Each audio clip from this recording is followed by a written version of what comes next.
for the men used to go with their barbed hooks all over the island in the hope of catching a fish or two to save them from the pangs of hunger. "Stranger," said she, "it seems to me that you like starving in this way. At any rate it does not greatly trouble you, for you stick here day after day without even trying to get away, though your men are dying by inches." "Let me tell you," said I, "whichever of the goddesses you may happen to be, that I'm not staying here of my own accord, but must have offended the gods that live in heaven. Tell me, therefore, for the gods know everything, which of the immortals it is that is hindering me in this way, and tell me also how I may sail the sea so as to reach my home." "Stranger," replied she, "I will make it all quite clear to you.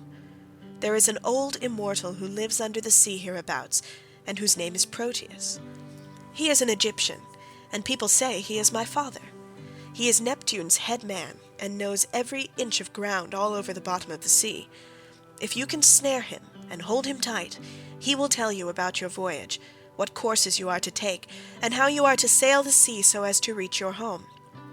He will also tell you, if you so will, all that has been going on at your house, both good and bad, while you have been away on your long and dangerous journey." "Can you show me," said I, "some stratagem by means of which I may catch this old god, without his suspecting it and finding me out?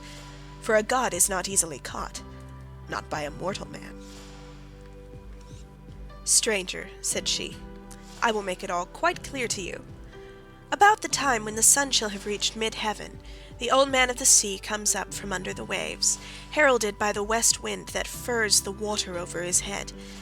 As soon as he has come up, he lies down, and goes to sleep in a great sea cave, where the seals, Halosydne's chickens as they call them, come up also from the grey sea, and go to sleep in shoals all around him, and a very strong and fish-like smell do they bring with them. Early tomorrow morning I will take you to this place, and will lay you in ambush. Pick out, therefore, the 3 best men you have in your fleet, and I will tell you all the tricks that the old man will play you. First, he will look over all his seals and count them. Then, when he has seen them and tallied them on his 5 fingers, he will go to sleep among them, as a shepherd among his sheep. The moment you see that he is asleep, seize him, put forth all your strength, and hold him fast, for he will do his very utmost to get away from you. He will turn himself into every kind of creature that goes upon the earth, and will become also both fire and water. But you must hold him fast and grip him tighter and tighter, till he begins to talk to you, and comes back to what he was when you saw him go to sleep. Then you may slacken your hold, and let him go. And you can ask him which of the gods it is that is angry with you, and what you must do to reach your home over the seas." Having said so, she dived under the waves, whereon I turned back to the place where my ships were ranged upon the shore, and my heart was clouded with care as I went along. When I reached my ship, we got supper ready, for night was falling, and camped down upon the beach. When the child of morning, rosy-fingered Dawn, appeared, I took the 3 men on whose prowess of all kinds I could most rely, and went along by the seaside, praying heartily to heaven. Meanwhile, the goddess fetched me up 4 sealskins from the bottom of the sea, all of them just skinned, for she meant playing a trick upon her father. Then she dug 4 pits for us to lie in, and sat down to wait till we should come up. When we were close to her, she made us lie down in the pits one after the other, and threw a sealskin over each of us.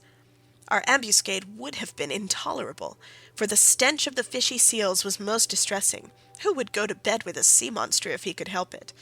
But here too the goddess helped us, and thought of something that gave us great relief, for she put some ambrosia under each man's nostrils, which was so fragrant that it killed the smell of the seals.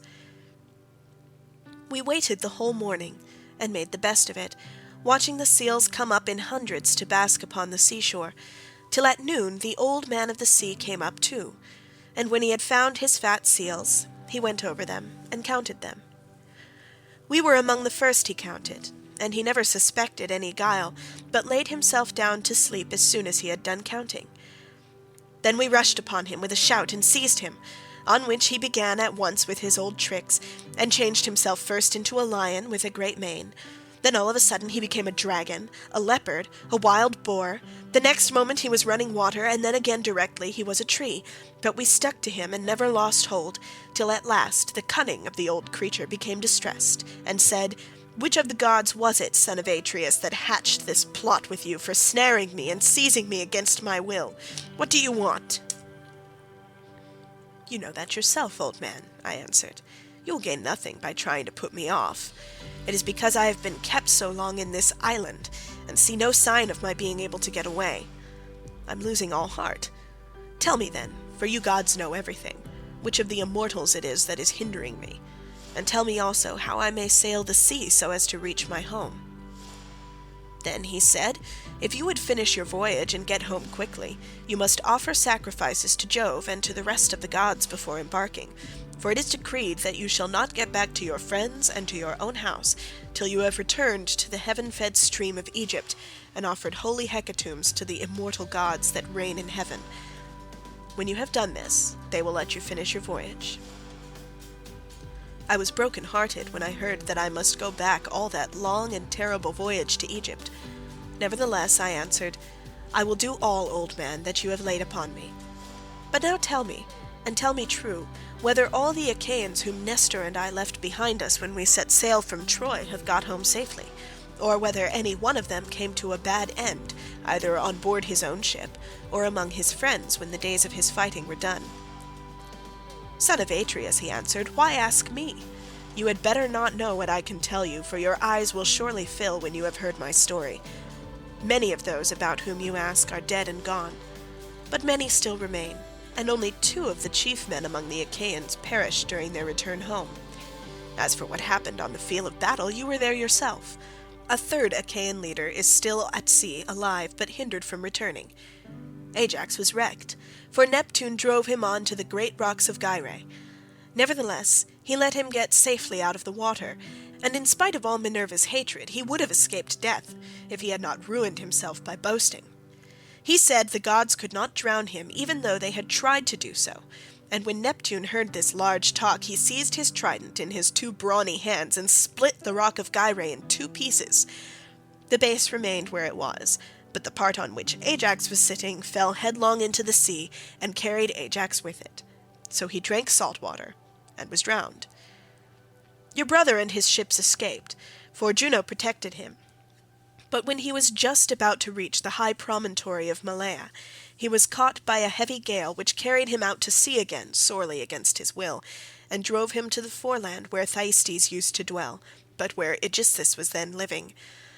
By and by, however, it seemed as though he was to return safely after all, for the gods backed the wind into its old quarter, and they reached home, whereon Agamemnon kissed his native soil, and shed tears of joy at finding himself in his own country.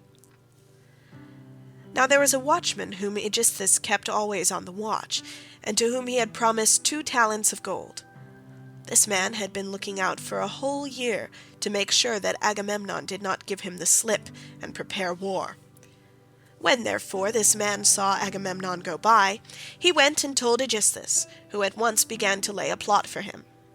He picked 20 of his bravest warriors and placed them in ambuscade on one side of the cloister, while on the opposite side he prepared a banquet. Then he sent his chariots and horsemen to Agamemnon and invited him to the feast, but he meant foul play. He got him there, all unsuspicious of the doom that was awaiting him, and killed him when the banquet was over, as though he were butchering an ox in the shambles.